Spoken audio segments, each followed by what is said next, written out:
if you don't look even nominally industry aware, right? Or like you belong to the industry that you're a part of, people are not going to know where to place you, right? And that leaves us open to storing your brand, your organization, whatever it happens to be, in the wrong part of the your audience's memory network, right? And I guess I should explain a little bit about how this works and what this looks like, right? So just imagine. Welcome to the Business Ownership Podcast, brought to you by Awareness Strategies, helping you navigate the waters between entrepreneurship and ownership. Hey there, peeps. This is Michelle Nedelec, and I'm super glad that you're here with us today because I'm here with my most amazing guest, Chloe. Chloe, thank you so much for being here with us today. Thanks for having me. Awesome. So give us a highlight of who you are and what you do for business. Yeah, totally. People call me the brand scientist, and that's because I leverage behavioral science and the science of social change to make people more visible. Nice. Pure and simple. And how'd you get into specifically, that? goodness gracious, that's a story. Well, I actually started off in international politics, if you believe it. Wow. I was an international mediator, and very briefly was called in as part of a team that was working on the civil war in Yemen. There was a group of folks who were not a part of the UN peace process, who probably should have been, given how much of the population they made up in Yemen. And our goal was to get them to the negotiating table, get them at that peace process table in the door. And everything that I now leverage in the work that I do today about getting folks who are overlooked and underrecognized into the rooms where it happens, essentially, or impossible to ignore, which is sort of the standard that I set for myself, came really from the work that I did at that level, and understanding brands from the perspective of, oh no, brands aren't just like this funny thing that, you stamp on a product and you're good, right? A brand teaches people how to treat you. Nation states have brands, countries have brands. And so once you learn really what brands are, how to leverage them, how to manage impression, and how to manage influence, the rest kind of comes. So that's very briefly how I got into it. Wow. So I think there's going to be a lot of good metaphor in this. And talk to me about kind of what you saw initially as the mistakes that they had made to not be at the negotiating tables in the first place. What did they do that made them overlooked? Yeah. So I wouldn't phrase it that way necessarily, right? And this is actually a key part of my work, but um obviously there are things that people can do as far as managing your impression and how you are perceived in as much as you can, right? And there are various traditions that I use to help people with that, right? But the thing that I found in particular that I got on the scent of and then just continued to research for years afterwards was this phenomenon that I call under-recognition, right? And so I'll back up a little bit and sort of explain a little more what I mean by that. So when I call a group or somebody under-recognized, what I mean by that is I am pointing out the reality that visibility isn't neutral, because what we pay attention to is not neutral. In fact, we've all been conditioned to allocate our attention in discriminatory ways. And the reason for that, the source of that, are something that I call visibility biases. They're a type of cognitive bias. They're a subcategory of cognitive biases. For those who are listening who don't know what a cognitive bias is, a cognitive bias is just like learned brain chemistry, right? It's the shortcuts in your head that your brain follows that lead to your behaviors, often unconscious, right? And so there's a subset of that learned brain chemistry that has us all overlooking certain kinds of people and experiences. And so one of the things I want to talk about before you kind of go into is the semantics of discrimination in the way that you're referring it to, because I don't know about you, but I used to love, love, love playing. Well, when I get the magazines with all the little pictures, and it's like, okay, what's the difference between picture A and picture B? And your Mhm. brain naturally has this ability to discriminate between what's different in one thing than there is in the other. Exactly. And some people are really good at it. Some people kind of suck at it. Some people, it's a life skill. Some people, it's a nice to have or a thing Yeah. to notice. So when it comes to marketing, is that kind of the discriminatory mindset that you're looking for in being able to help people to stand out and go, hey, we are different than our competition? So kind of, yeah. So and let me parse out your question, see if I'm understanding you correctly. So it sounds like what you were asking me is that when it comes to sort of equipping folks to navigate around the stuff that we're kind of talking about, or when it comes to my methodology or approach to becoming more visible, that we want to stand out or stick out. Is that what you're asking me? I'm not, please repeat if that is, say it a different All way good. if it is So not two true. things. Yeah. One, answer the question that sounds the most fun for you. Two, I Okay. will often ask you a series of 28 questions in a ramble, and you get to pick the one that you want to answer. So Okay. there you go. Go. Amazing. Sounds good to me. Okay, so I will answer the one that's in my head currently. Perfect. And so I will say that, yeah, from a from a scientific perspective, right? I'm going to put all of the equity stuff to the side for a second, right? From a scientific perspective, right? Absolutely. Standing out is like the whole thing. This is why people are really keen on awareness. This is what folks who are in comms and PR and marketing and brand work generally and strategy, all of the folks that are in these adjacent fields, right? This is what we're all trying to do, right? Like we all want to gain attention, and then we want to leverage and translate that attention into the outcomes that we would like to see, either for ourselves or for our clients, right? That's, generally the process. And so, yeah, in order to do that, there is sort of a ratio of, I call it industry aware to distinct, that you need to be in order to capture attention in the right kind of way, right? Like you want to look like you belong to the thing that you belong to, whether or not it's an industry or whatever it happens to be, right? Like you want to kind of look like you belong, but you want to be distinct enough that you are likely to be remembered, right? That you're likely to stick in the constellation of ideas and memories that make up our brains um and our memory network, right? So that's what you want to do.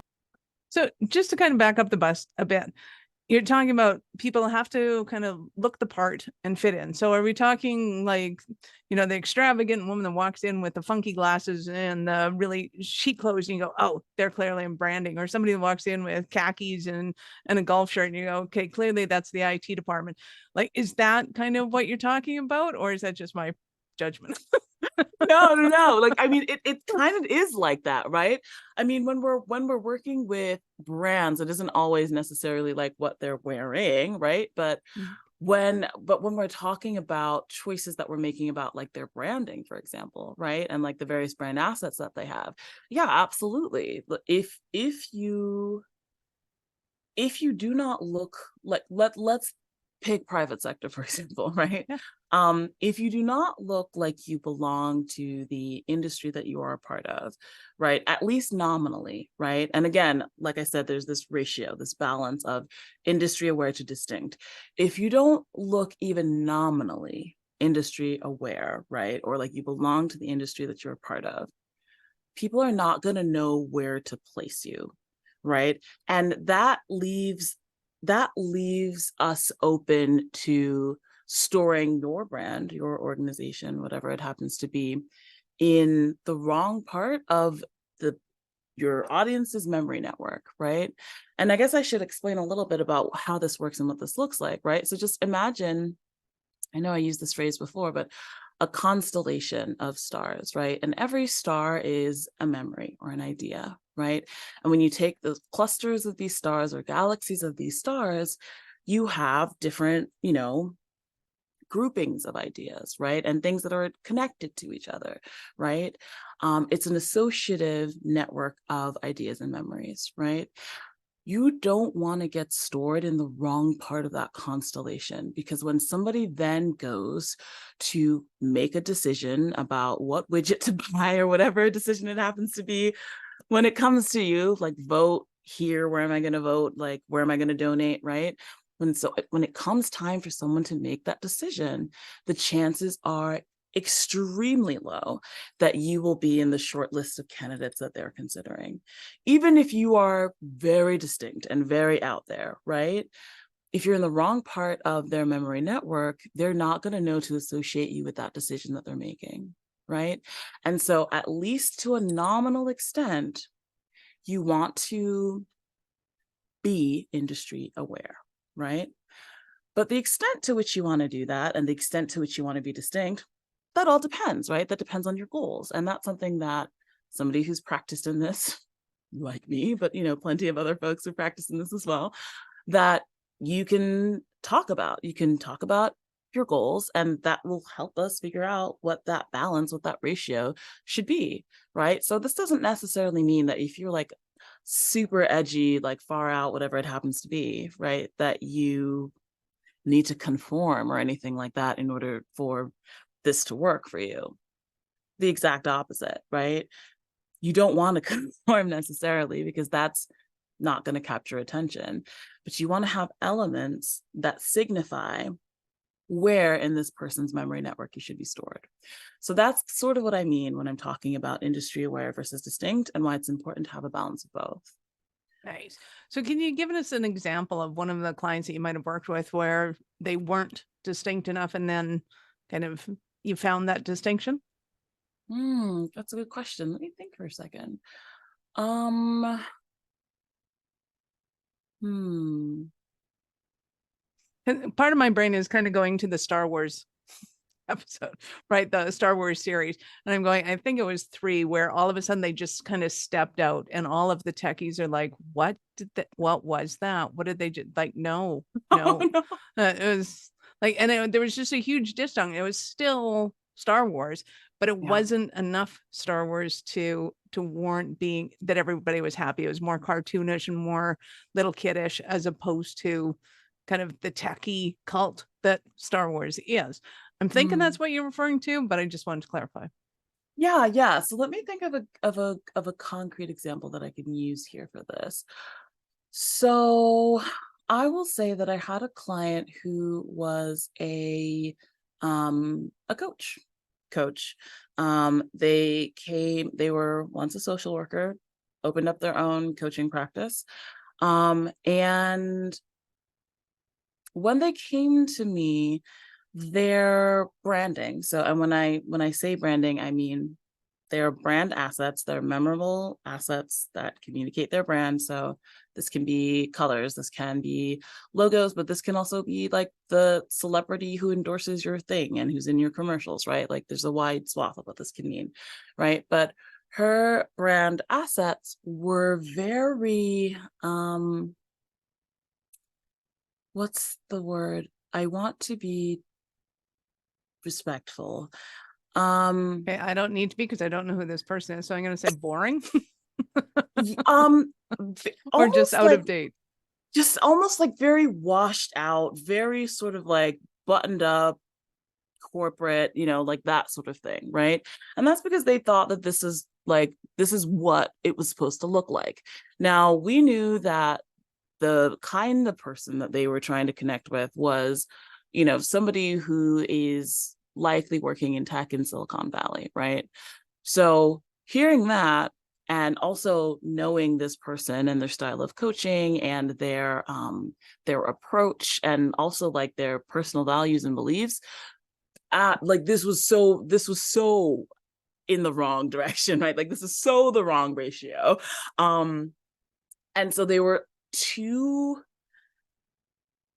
industry aware, maybe, like they looked like they belonged to their industry too much, right? And so what we ended up doing, goodness, and this is a case study that I have yet to write, and I definitely need to write. what we ended up doing is a process that I actually don't talk a lot about on podcasts. So I'm glad that you asked this. So it's design logic, right? This is a part of my methodology where we sort of say, okay, cool, visually, right? Just in the visual realm, how are we going to meet your goals, right? What is the visual language that we can adopt to communicate the things that you would like to have communicated, right? And so for her, amongst a few different things, this meant turning up, I'm getting very nerdy and detailed here, but like turning up the saturation on things, right? Turning up the contrast for sure, absolutely turning up the contrast. Adding more texture, right? Like, you know, like there were lots of little tweaks and things. We didn't even need to necessarily change this person's color palette. We eventually did, right? Just because in their industry, semiotically, the colors they were using were not serving them, right? But like lots of little, I just imagine like lots of little knobs and dials and things that you can turn up or down as far as visual language is concerned, and you can turn them in the right direction or the left direction depending on what goals are. And that's what we ended up doing. There was a lot of like little tweaks, and my God, like by the time we were done it was really, yeah, her stuff was really rad. And I mean, she's taken that and run with it. Like it's doing, like her coaching business is doing really well. Like people are still talking about like how, like who even are you? Like I must know more, you know, like just very, very first impressions. People were just like, I need to know this person, right? And that's exactly, that was the goal. That was the goal. So I guess that's a slightly more concrete, without like sharing proprietary stuff or sharing too much about this person, right? Yep. Hopefully that's a slightly more concrete example of sort of what I mean when I'm talking about industry aware versus distinct. Well, and I do think people have a real issue with this whole idea of professionalism and coming off quote unquote professional. So everything becomes either, you know, a navy blue and beige kind of website. And it's like, Yeah. oh yes, and this is the way we're supposed to look. And we have our collared shirt and our, you know, Yeah. pantsuit on. And yeah. It was quite hilarious because I saw a picture, a webinar from a speaker trainer who goes, okay, we're going to go and play a game called Find Christine. And she had a picture of once upon a time when she was on stage with 5 other speakers, and they all looked almost identical. And you couldn't tell which one was her. It's like they all Oh my just looked God. a little too corporate. And it's like, wow, that looks like a stock photo. And none of these people are meant to stand out. And all of them should have been able to stand out, even though they were all very corporate, talking to Yeah. corporations. But still, you want to know who they are. Yeah, absolutely, absolutely. And so that's sort of like that's the, I mean, that's the tendency, right? Like we want to stay safe. We don't want to like pop our head up from the crowd or the status quo, but it's the folks who are popping their head up actually that are more likely to be memorable, right? Like are more likely to be in the right part of the memory network, stick there in the memory network, and like be easier to recall, right? So yeah. And not So I be say, too different. So let's talk about being too different, because I do mm, also see a lot of times when people are like, oh, I want to have a green and purple and pink website. And it's like, no, you really don't. You really don't. okay, yeah. I mean, Yeah. so why though? That's always my question. Why do you want to do that, right? And this is the thing, right? Lots of choices as far as design logic are concerned, if we're going to like focus hyperfixate on this point right now, um they're made based off of preferences, right? And what people have seen elsewhere, because that's what people have to work on. Unfortunately, that's not going to do the things that you, Things that's you not, it's want. not neuro rich. Okay. If I'm going to like be a little bit more less bombastic, it's not neuro rich. Right. And so and so wouldn't you much rather have those choices include your preferences, right? Like have your preferences like considered, of course, but be backed up by what the science has to say about what will capture attention in the way that you would like to capture attention given your goals. Nice. I Right? like it. Well, and it does remind me, once I was looking at, I usually go to BMW for examples of good marketing to show Mm. my peeps going, okay, this is an example of good marketing. One day I went there and it was not. And I'm like, oh, okay. So somebody hired their nephew to make things modern and it was mayhem. It was like Oh, everything was all the same size and equally bright and distracting. And I ooh. said, if this is a direction that millennials are going, there's something awry here. And No, but that's not us. elements Don't. of it were just kind of wrong. They could have had the floating square, which in branding I despise. And there was a few other things. And I just went, okay, so every company is given the liberty to be able to, hire their nephew to go do some things every once Oh in a my while. God. But you really want to, especially when the brand demands it, I think, going to somebody like you to be able to see, hey, this isn't just about, what colors you're using. It's not Yeah. just about kind of the images you're using. It's how does somebody feel, or what is their impression of you when they get to your site? And it's Yeah. not necessarily going to be, hey, I'm not going to buy a BMW because I didn't like your website, Right. but it's, well, I wouldn't buy, sorry, BMW, but I'm just not a BMW girl. I'm sorry. I like your brand. Oh my I like gosh. your marketing, but I'm not a fan of the car. Um, to be able to look at it and again, to your point, have it as the, when I go to look for a car, I'm going to go and look there because these first impressions kind of count. So is it, um, what are some of the other elements that you might consider important in order to kind of have people have you in the right spot when they go to make that buying decision? Yeah, that's a good question. So let me think about this. Ooh, okay. How soapboxy do we want me to be? I will give you a soapbox with your name on it and everything. Love that for both of us personally.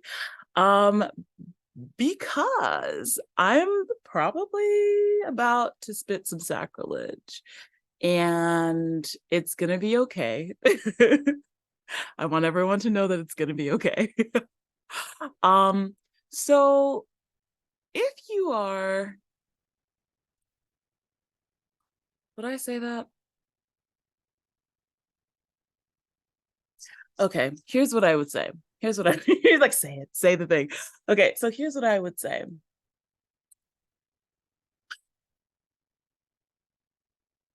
Niching and ICAs, or ideal client avatars for those who are unfamiliar, are useful in very limited contexts.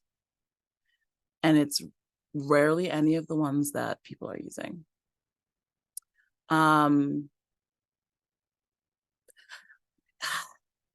That's the most gentle way that I can put it. If I were going to be a little bit more bombastic, I would say that 99% of the time, niching is not for you. Do not do it. And your ICA is pointless. I love that you use the word bombastic in a sentence just naturally. So tell me why. What is it that they're doing wrong with this, and why should they not have one? Yeah. Okay. So let's start with the ICA. So here's the thing that I think is like understood generally by most folks, especially in the entrepreneurial space, but is not always necessarily said out loud, right? We are in the business of behavior change. Now, whether or not that's the transformation that you are trying to bring about for the folks who are buying from you, right? Or whether or not it's something as simple as, okay, they're going from not buying from you to buying from you, right? We are in the business of behavior change. Now, as somebody who has studied behavioral science and behavior design, I can tell you for a fact that demographic information, so for those who are listening and are not clear on what demographics are, think like census data, right? Like age, gender, that sort of thing. So demographic information, and in a lot of cases, psychographic information. For those who are unfamiliar, psychographic information is like habits and that sort of thing, right? often those two pieces of information are not going to tell you what's going to motivate somebody to change their behavior. Sorry. And so, like, knowing that that 38-year-old female enjoys pink grapefruit seltzer, like, that's not useful information for you if you're trying to change their behavior. Unless, right? Unless, gosh, I'm trying to think of a good example of when this is useful. Well, we can hash this out, because I think if all of a sudden I saw somebody whose audience was, 32-year-olds that like pink grapefruit, I would think that if you have a really masculine blue site with bold font and very authoritative writing, that you're gonna turn that person off. Like you've missed the boat and that ain't it. Whereas if I were to look at it and go, just, first blush, if I went with something kind of 1950s-ish with some pinkish peach walls and some funky, flamingos with the little floaty devices, even if I'm selling tech and I'm going, hey, your CRM is really important. Are you really collecting the right data from your audience? And that's who that's who the look and feel is for. Would I not at least be on kind of a better standing than kind of the IBM blue? And well, yes, certainly, right? Like, certainly knowing that, how might I even put this? Yeah, like, certainly understanding. I mean, feel free to argue with me. That's why. Yeah, no, like, I You will, go right right? ahead. Like, I mean, like, yes, Tell if you're me. trying to do like design logic, essentially, right? Does it help to sort of aesthetically know what folks might prefer? Sure, right? But if you're already meeting the standard of being industry aware but distinct, and you have what I do instead of an ICA, which is sort of a behavioral profile of the persons or the various stakeholders that are important to you, right?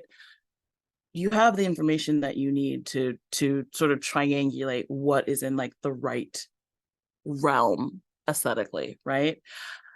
But often when people are trying to put together an ICA, it's so that they can eventually put together like really good messaging, or so that they can eventually find like a really tight niche, or, like they feel that if they know as much,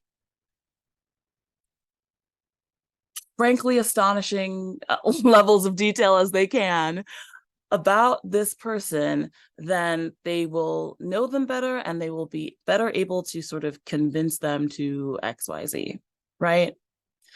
And what I'm telling you is that no. The information that's going to help you change behavior, the information that is helpful to that end, is understanding somebody's motivational drivers, right? The things in the environment that generate their motivations, and what those motivations happen to be, and understanding that those things can and will change as context does, and having a framework for understanding how that change will occur, when it will occur, and why, right? That stuff is a lot more useful. It's a much better use of your time than, does she like pink grapefruit seltzer or not, right? So And do we get that from the client, from our potential clients, or from our past clients, or is this something that is just innate to human behavior and that we have to kind of comply with a certain framework? Yeah, I think it's a little bit of both, right? And when I'm working with clients, at least on this side of things, which for clarity's sake, I will say this is sort of the impression management side of the work that I do, right? So when I'm working on impression management with clients, right, it sort of depends on where they are, right? If you are someone who's further along and you feel like you understand your audience's motivations, etc., pretty well, then we don't necessarily need to go to their audience to get that information, right? That is helpful. And often you do want to sort of like do temperature checks to see how things are working out, right? But there are sort of frameworks within behavioral science that we can utilize to sort of understand generally where people are going to be. And I can get more specific about that if you're interested in that. But when it comes, let's look at kind of who is your ideal client, or who typically comes to you the most. Yeah, so I would say that if we're talking about folks who are working with me one-on-one, let's say, so that sort of arm of my work, then we are talking about generally under-recognized executives. So they are likely the founder of a boutique firm, or they are a working in a social enterprise of some sort, right? And yeah, that's what I would say. Like, it's generally those kinds of people, right, that are coming to me. And if I were to speak about them from the motivational side of things, I would say that often these are folks who they feel very visible but not seen. That's something that I heard from a client of mine, right? And that gets into under recognition, which you were kind of talking about before, and we can get back into later, right? But that's sort of the thing that they are addressing. So those are the folks that are generally working with me. And so, what was your question after that? What kind of size of business or types of businesses are typically coming to you to kind of tweak that? So, executives that are visible but not seen, definitely a good one. And being able to have a kind of a boutique brand that want to be able to stand out in the crowd, because there's nothing worse than being the best kept secret, especially when you're the one that's keeping yourself a secret. That's not a good idea. Awesome. So I think we've kind of covered the Cinderella stories of being able to discover that there's a banalness of, if that's a word, of somebody's marketing that's just, it's not hitting, it's not kind of connecting with their ideal audience to be able to connect in. Is there any other stumbling blocks that they might be having that they're listening to this and going, oh my God, Chloe, I need you in my business so badly? Yeah, okay. And so yeah, this is where we get into the second half of the kind of work that I tend to do, which is influence management, right? We were talking about impression management. Next step is influence management. Now, this is where we really start to get into the under recognition thing that I was talking about before, right? Where at this point, like your ability to manage your impression, the impression that you give others, right, about your firm, your company, whatever it is, 98th percentile, right? And that's often where folks are more recently who are coming to work with me, right? And yet,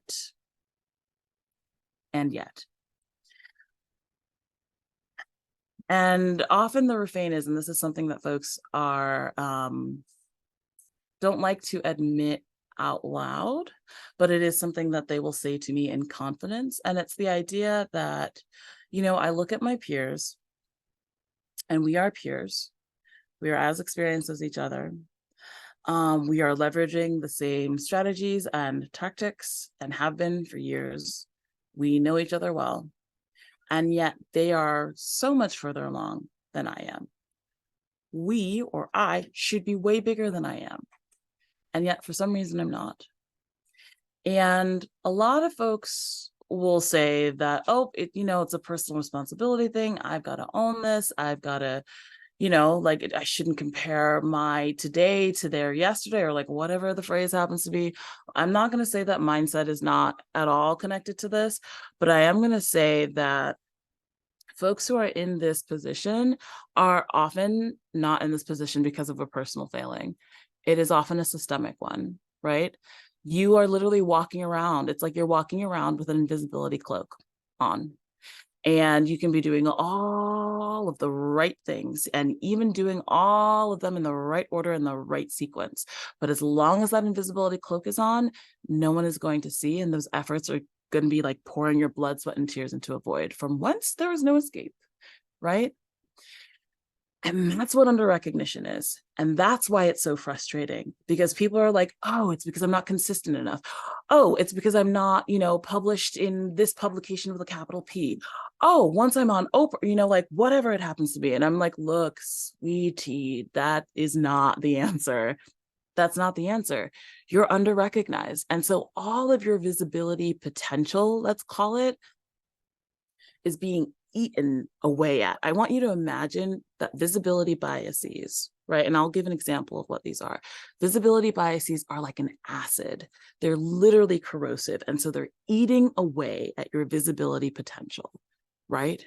And so not only do you have to deal with the sort of diminished potential there because of the visibility biases, right? But then on the other side of things, right, because you are under recognized, you're asked to pay an extra sort of like societal tax to be as visible as your peers, right? I call that the invisibility tax, right? And so all the little nicks and dings and things that you suffer when you try to be visible. Great example of this is an ambition penalty, right? That like if you show up too big and proud, right, you're penalized for that, and you're demonized for that. But if you show up too meek or whatever, like you're also punished for that. It's like darned if you do, darned if you don't, right? So you have to carry that extra weight, like an actual yoke around your neck, while you're also dealing with the diminished visibility potential because of the visibility biases eating away at it, right? So this is the situation that I find a lot of people are in, right? And they don't realize it. And so they're doing all of this grinding and all of this hard work, and they're doing all the right things. And I'm like, yes, and here's this other thing that's going on, right? And so this is why influence management is so important, because expanding your sphere of influence is not going to look the same for you if you are under recognized, because you're dealing with a different set of obstacles and contexts and considerations. So that would be the other sort of barrier or stumbling block that I see often, right? Like once you get past like that, oh yeah, like we're industry aware and distinct, right? And we have communicated that visually, verbally, orally, with the people who represent us in every single element of our, brand, like blah, blah, blah, blah, right? Like once you've done all that, right? And you're still not, it's under recognition. Awesome. So I know our peeps are going to want more from you. How did they start their journey with you? Yeah, absolutely. So I would say best thing, because I often leave places and they're like, I have questions, right? So I'm going to assume you will have questions. So every month or thereabouts, I do a visibility clinic, and this is where you come with your questions and I come with my answers. And so if you have questions about anything that I have said today, please come to a visibility clinic. They are complimentary for reasons, and I can share those later, but they are complimentary. And so if you have any questions that you have, please come. I'm really happy to answer them. I'm best when people are asking me questions. So please come to that. Yeah, and we can take it from there. Nice. And are people bringing their kind of examples of here's my business, what kind of things should I change? Or is it a little more theoretical? What kind of questions do you typically get? Yeah, all of the above, right? So I've had people come with their very specific problems, and I've had people come with more general questions, right? All of those things are absolutely welcome. And the reason for that is this, right? That I'm often doing research, right? And picking up on different and new visibility biases and facets of the invisibility tax, right? So if something you are dealing with or have encountered is not something that's currently in like the glossary of stuff that's going on, right? That's news to me, and I want to talk to you and hear more about it, right? Because that might be something that we need to research and see if it's happening systemically. So yeah. Love it. So we will, of course, have Chloe's notes, links in the show notes. So go ahead and scroll down, click on the links, of course, open it up in a new browser because we're not done yet. So Chloe, I get to ask you, at what point in life did you know that you're a special kind of crazy enough to think that you could become an entrepreneur? Oh my God. Yeah. I was,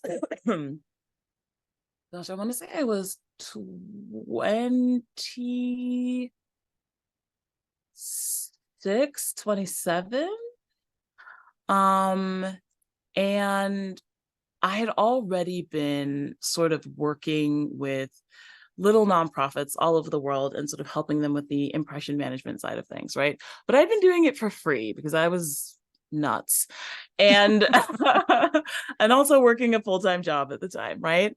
And so when I left that job, I was kind of like, okay, like, what if people paid me to do this thing that I've been doing for free for the last 3 or 4 years now, right? Like, what if that happened?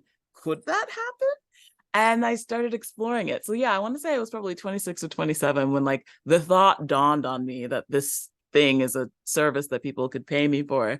And it's also around that time that I started doing my research into everything that we've sort of talked about. So yeah, that's when it happened. And that's, I don't want to say that it's early, but like if you had asked me at any point before then, even 25, if I was going to be an entrepreneur, I would have laughed in your face. I'd been like, excuse me, that level of uncertainty? I don't think so. No. I require structure. Um, little did I know that I require structure that I have established myself. So so there you Well, go. welcome to the world of entrepreneurialism, where we're all just a little bit of control freaks. Sometimes we notice it, sometimes we don't. Oh my gosh, amazing. I love it. You've been absolutely awesome. Any last words for our peeps? Yeah, so what I would say is this. I think a lot of us are really focused on what it would look like to disrupt the present, right? To be like a really disruptive force today. And I think I want to challenge folks to ask themselves what it would look like if they were instead to focus on what it looks like to shape the future. Because I know that as soon as my mind bent towards that, some really interesting and incredible things started to happen for me personally. So I think I want to leave you with that thought. Yeah, and to say that I realize now that I didn't give you an example of a visibility bias, and I'm not sure what to do about it. Well, peeps, you're just gonna have to go and meet with her and go and ask her yourself, and maybe one day she'll come up with one. Oh, you've been awesome. Thank you so much for your time. I appreciate it, and I know how valuable it is. Thank you for having me. Seriously, I'm really, really flattered and honored that you invited me. Nice. We had fun. Peeps, this is Michelle Nedelec. Thank you for being here with us today. Be sure to subscribe to the show and share it with your friends. We love helping entrepreneurs grow. Are you running a business over 7 figures but still struggling with technology headaches? Pay attention, you do not want to miss this offer. This podcast episode is brought to you by Awareness Strategies, who is offering a custom-built digital adoption roadmap for anyone running a business over 7 figures who's wanting to grow their business in the next 5 years. And it's not just a roadmap, they offer full implementation as well if that scares the out of you. Check out awarenessstrategies.com/roadmap for more details today. The link's in the show's notes. Don't regret not doing this. Do it now. That's awarenessstrategies.com/roadmap.